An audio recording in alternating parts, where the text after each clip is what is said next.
윤창중 칼럼스랑 TV, 윤칼세 TV는 어떤 스폰서도 없이 국민과 해외 동포 여러분의 자발적 구독료와 도서 구입에 따른 이윤으로 힘들게 운영되고 있습니다. 여러분에게 6권의 책을 권유합니다.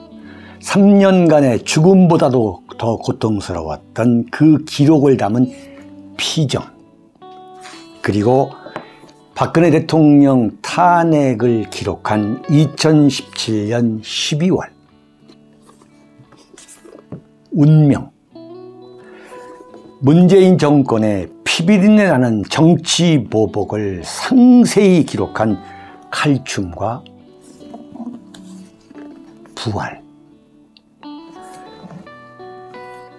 박근혜 대통령의 탄핵이 과연 정당했는가, 유승민의 배신의 정치가 정당했는가를 물으면서 제가 대구에 내려가서 쓴 깃발, 이렇게 6권의 책을 권유합니다. 여러분이 윤칼세 TV를 유지시켜 주시기 바랍니다. 문재인이 정치 안 한다는 김한규.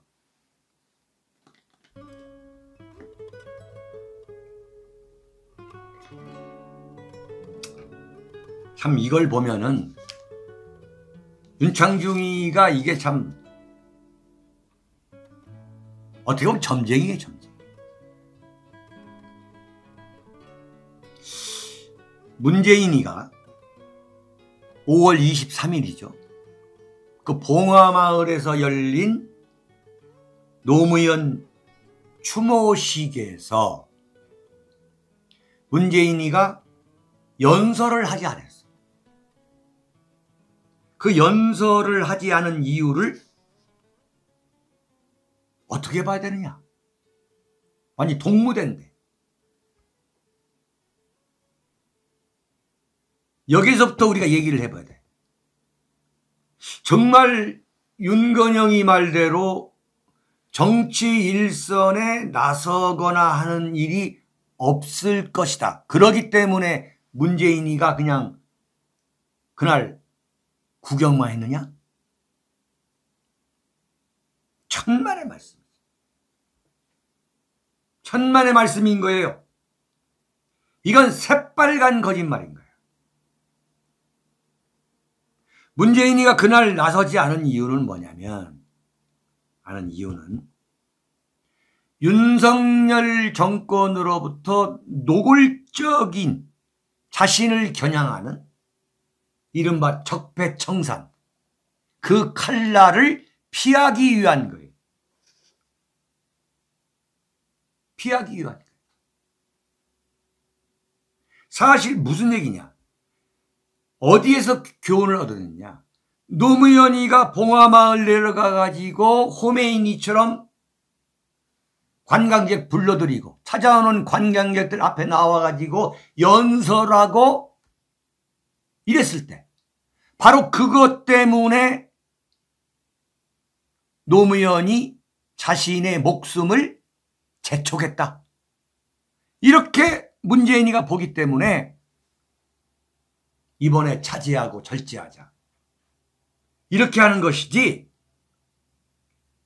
무슨 이건 윤건영이가 나와가지고 오히려 지금 문재인이가 평산에 호메이니 역할을 하려고 한다, 이걸 준비하고 있다 하니까 윤건영이가 어제 나와가지고 문재인 대통령은 정치 일선에 나서거나 하는 일이 없을 것이다 라고 연막을 치는 것으로 봐야 한다 이거야. 연막을 치는 것으로.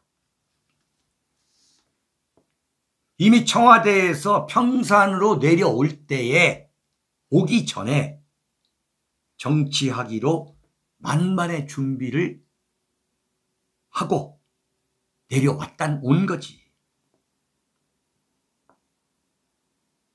하루하루가 정치야. 하루하루가. 결국은 뭐냐? 정치를 왜 하려고 하느냐? 네?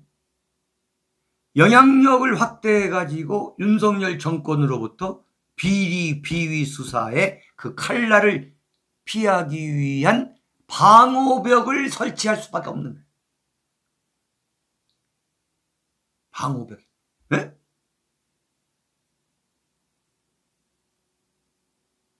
자, 문재인이가 정치를 안 한다. 그게 거짓말로 볼 수밖에 없는 게, 이재명이가 어제 라디오에 나와서 그랬어요. 뭐라고 했냐면, 봉하마을에서 문재인하고 점심을 먹고 나오는데 문재인이가 이재명한테 그러더란 거 아니야. 언제 필요할지 모르니까 사진 찍어 두세요. 이래가지고 문재인하고 이재명하고 손을 잡고 사진을 찍었어요. 정치 안 할 사람이 왜 이재명 가는 사람 붙잡고 사진 찍자고 했겠냐 이거야. 네? 이거 엄청나게 중요한 이야기예요, 이거. 정치 권력의 단물을 빨아본 정치인들은요, 이건 쉽게 그 권력의 단물을 못 끊습니다. 여러분, 한덕수 국무총리 보세요. 노무현 정권에서 이미 국무총리 자리까지 올랐고 10년 놀면서 40억 현찰로 챙겨놨고 다 했는데도 윤석열이가 부르니까 국무총리 또 하는 거 보세요. 그 엄청난 인신공격, 망신 다 당하고서 국무총리 그 꿰차는 그거 보세요. 그냥 얼굴이 완전히 썩었더만 보니까. 네? 이게 소위 말하는 권력욕이라는 거예요. 권력욕. 권력욕과 성욕은요. 권력욕과 성욕은 염라대왕도 말릴 수가 없다. 이게 제 생각입니다. 정치인들한테 이 권력 금단 현상이라는 건 굉장한 거예요. 죽을 때까지 정치하고 싶어 하는 게 정치인이에요. 아, 나 정치 안 한다? 이건 새빨간 거짓말. 문재인이가 정치를 하고 있다는 그 증거는 뭐냐? 매일매일 자신의 동정을 공개하고 있는 거야. 네. 위티스님, 자식이 없었으니 그 망신 다 받았지. 네? 이거요, 본인 물러섭니다. 박근혜 대통령 그 인수위원장, 그 김용준 위원장이 국무총리 후보자로 이제 됐는데 닷새를 버티지 못하고 그만둬 버리더라고요. 닷새를 버티지 못하고. 근데 한덕수는 48일을 버텨. 48일을. 그리고 국민 중에 70%가 한덕수는 부적격자라고 했는데도 불구하고 끝까지 버티다가 나오는 거예요. 이야.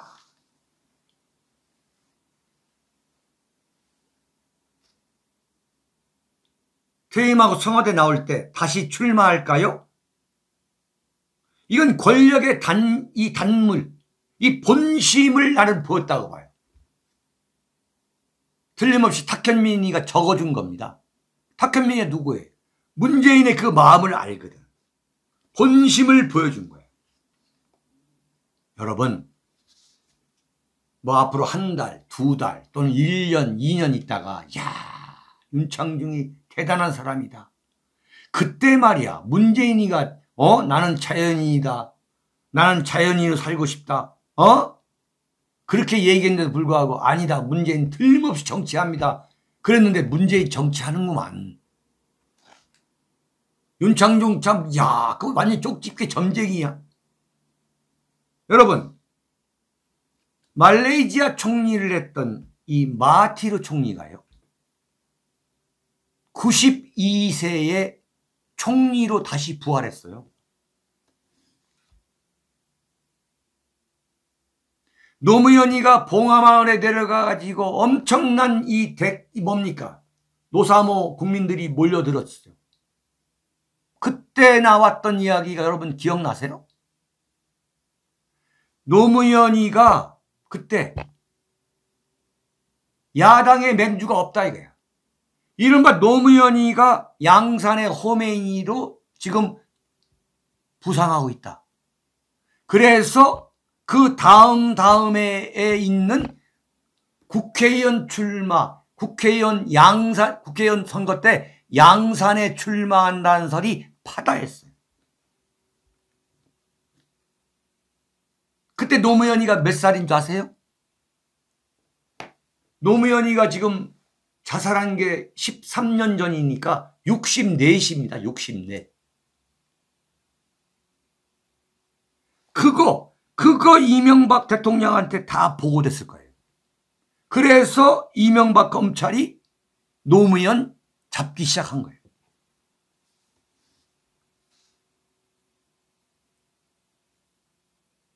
자, 그런데 지금 중요한 게 뭐냐면 바이든 대통령이 문재인을 윤석열 만나고 별도로 만나는 걸 추진했다고 하는 그 사실이 밝혀지는 거예요, 보니까.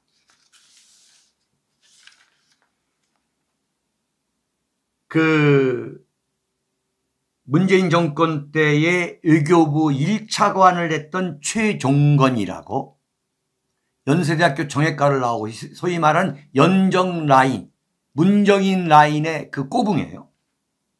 그 최종건이가 뭐라고 얘기했냐면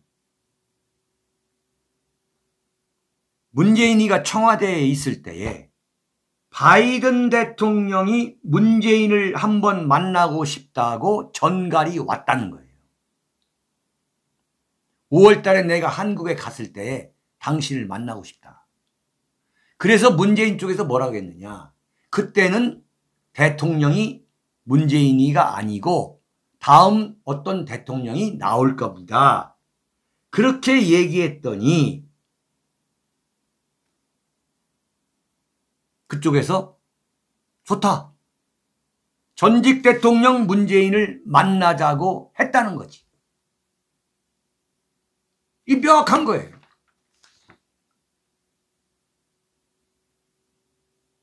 그러니까 그런 상황을 보면서 문재인 쪽에서 회의를 했겠지.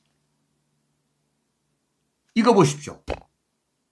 만약에 우리가 나가면은 윤석열의 정치 보복은 100% 있다고 봐야 됩니다. 근데 바이든 대통령까지 와서 우리를 만나자고 하니 이거 기회를 살립시다 해서 만나기로 한 건데 윤석열 쪽에서 난리를 펴니까 이게 이제 아니 이 최종건 이 양반 얘기 들어보면 전 외교부 차관 이야기 들어보면 깜짝 놀랐다는 거 아니야. 그러면 전화라도 하자고 해서 그래가지고 했다는 거죠. 네? 그래서 이건 어제도 제가 말씀드렸습니다만 이른바 백악관 국가안보보좌관 바이든 대통령이 외교의 천재라고 한 그 설리번 국가안보보좌관의 작품이라고 저는 확신을 해요. 네.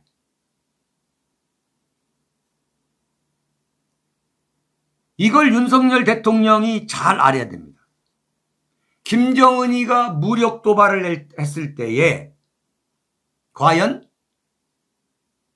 핵에는 핵이라고 했지만 핵에는 핵으로 대응하겠다 했지만 바이든 입장에서는 전쟁 중에도 적장을 만나야 된다는 거 아니에요. 그럼 김정은과 중간에 중재 역할을 할 수 있는 사람 그걸 문재인으로 보는 거지. 네? 김정은이가 무력 도발 시에 문재인을 대북 특사 또는 중재자로 활용하겠다는 카드가 아직도 살아있는 거예요.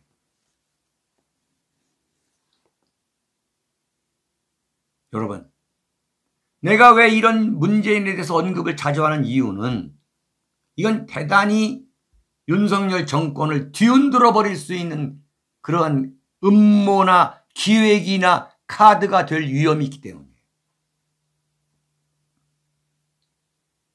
지금 문재인이가 5월 10일 평산으로 내려왔는데 10일 동안 문재인이 평산에 안착하는 거 보름이 지났어요. 이건 아주 성공적으로 자리 잡고 있다고 봐야 됩니다. 그 앞이 굉장히 시끄럽지만은 아주 성공적으로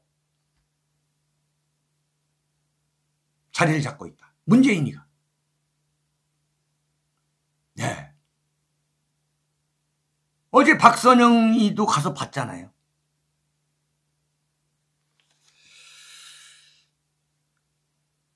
그러니까 바이든과 10분간 통화한 사실, 이건 뉴스메이커로 여전히 살아있다는 걸 보여준 거거든. 그렇지만은 노무현 추모식에 가서는 입을 다물었지. 절제 하는 겁니다.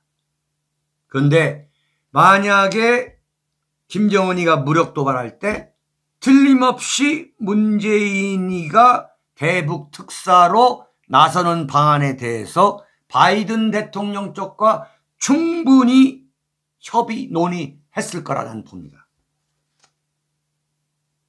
실제로 그런 예가 있어요. 김일성이가 1994년에 NPT 핵 확산 금지 조약 탈퇴를 일방적으로 하면서 핵 개발 선언을 했어요. 이때 지미 카터가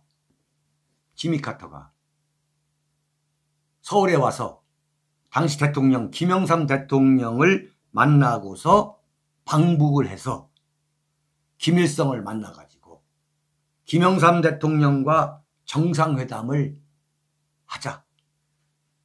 그래서 김일성 OK를 받아가지고 서울에 내려와서 YS 김영삼 대통령한테 전달을 한 거예요. 네. 이거 굉장히 위험한 카드라는 걸 우리가 알고 있어요. 자, 여러분. 6번째입니다. 박근혜 언제 침묵 깰까? 자, 여러분. 네네. 언제 침묵 깰까? 지금 어제 그저께 며칠 동안에 그 윤칼세 TV 자국전 사무실에 여러분들이 찾아오셔가지고 왜 박근혜 대통령이 그렇게 침묵을 오랫동안 지키느냐. 5월 10일 윤석열 대통령 그 취임식 때에 첫 외출을 하고서 보름이 넘도록 바깥 출입도 안 하면서 침묵을 지키고 있다.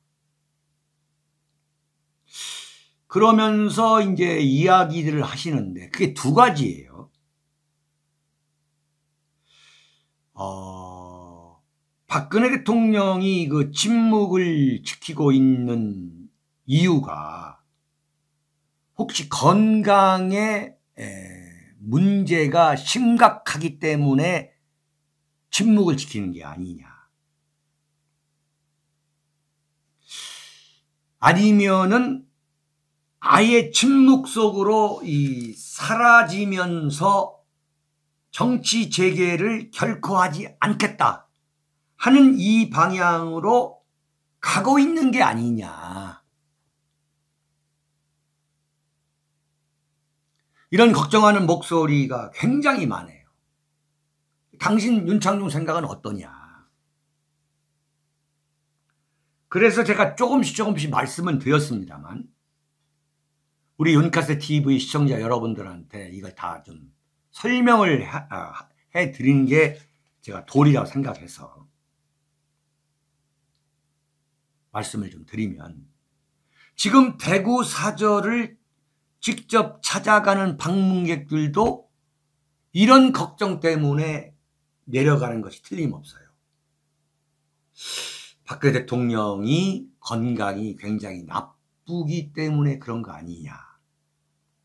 그리고 저러다가 그냥 뭐 정치 무대에서 사라지는 거 아니냐. 이런 걱정하는 목소리, 그것 때문에 찾아가는 것 같은데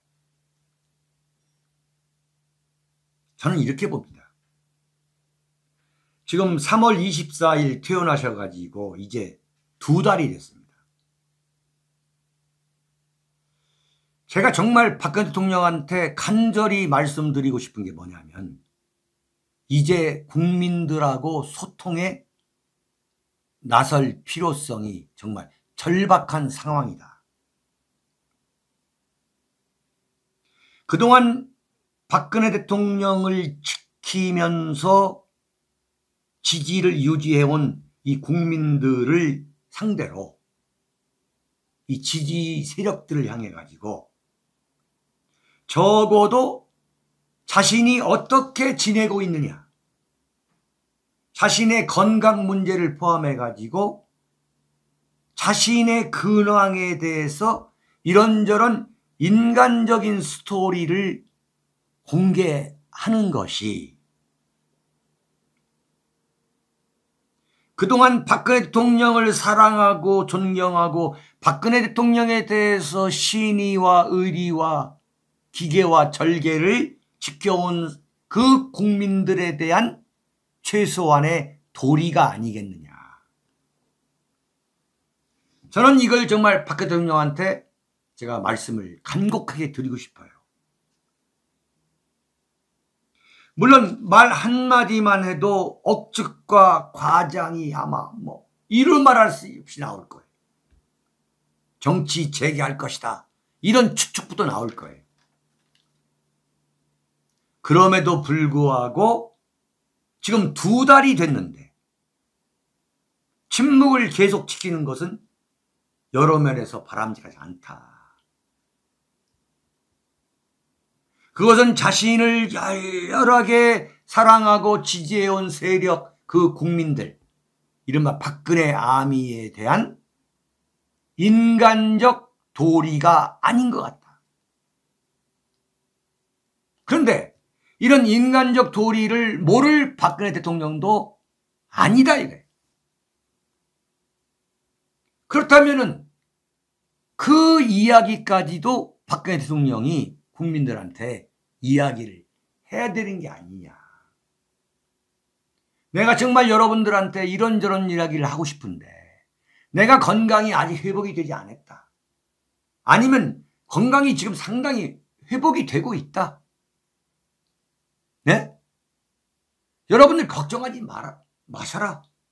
내가 건강이 회복이 되면 여러분과 소통하겠다, 이런 이야기 정도는 얼마든지 하실 수 있는 거 아니냐 이거예요. 박근혜 대통령을 사랑하고 정말 해외 동포들까지 포함해서 전 세계 해외 동포들이 저한테 연락 오는 게 바로 그런 거예요. 박근혜 대통령의 목소리를 좀 듣고 싶다는 거예요. 근데 달랑 유영아만 지지한다, 이 동영상 하나 내놓고서는 지금까지 침묵을 지키고 있다. 서운하다 말이에요. 네? 이런 이야기도 해요. 서운하다. 이제는 박근혜 대통령이 침묵을 깨고 그야말로 탄핵과 구속과 서울 삼성 서울병원에서의 입원 5년 6개월 근 6년 동안 박근혜 대통령과 함께 해온 그 국민들을 상대로 뭔가 소통을 해야 할 절박한 상황이라는 것을 제가 박 대통령이 만약에 이 방송을 시청하고 계신다면 내가 꼭 좀 들으라고 말씀을 드리고 싶어요. 자신을 지지하고 있는 그 국민들을 누구냐? 어떤 면에서 동지이자 전우 아니겠어? 전우? 물론 친박계는 없다. 친박계에 대한 뼈에 사무치는 배신감 충분히 이해합니다. 정치에 대해서 지긋지긋하게 생각할 수 있는 그 심정 이해합니다. 그러나 이제 침묵을 깨고 지지 세력을 비롯한 국민들과 SNS 등을 통해 가지고 소통에 나서야 할 나는 상황이 왔다. 국민들한테 버림받았다는 그 배신감, 상실감, 이게 쉽게 아물려질 수 없는, 쉽게 아물기 어려운 상처라는 것도 제가 압니다. 대단한 상처로 남아있을 거예요. 그러나 어차피 박근혜 대통령은 국민과 함께 할 수밖에 없는 팔자이고 운명인 거예요.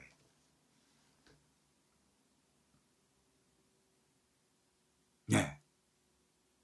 나는 박근혜 대통령이 100% 이상 나는 정치할 것으로, 정치를 반드시 할 것으로 나는 예상합니다. 두고 보십시오. 그런 각오가 옥중서신에 그대로 담겨 있어요. 역사의 법정에서 진실을 밝혀야 된다. 역사의 법정에서 진실이 밝혀질 것이다. 네? 진실을 밝히려면 어떻게 해야 돼? 정치 세력화에 나서지 않을 수 없는 거예요. 이걸 모르고 박근혜 대통령이 큰 소리를 쳤다? 네? 박근혜 대통령은 문학소녀가 아니에요. 문학소녀의 감옥일기, 옥중일기가 그리움은 아무에게나 생기지 않습니다가 아니에요. 대통령까지 지낸 인물의 각오와 결기가 담겨진 것이 바로 옥중서신이에요. 저는 박 대통령이 반드시 정치를 할 것이다. 두고 보라. 박근혜는 독하다. 누구보다도 독하다. 박정희의 딸이다. 이런 신념에 저는 변함이 없습니다.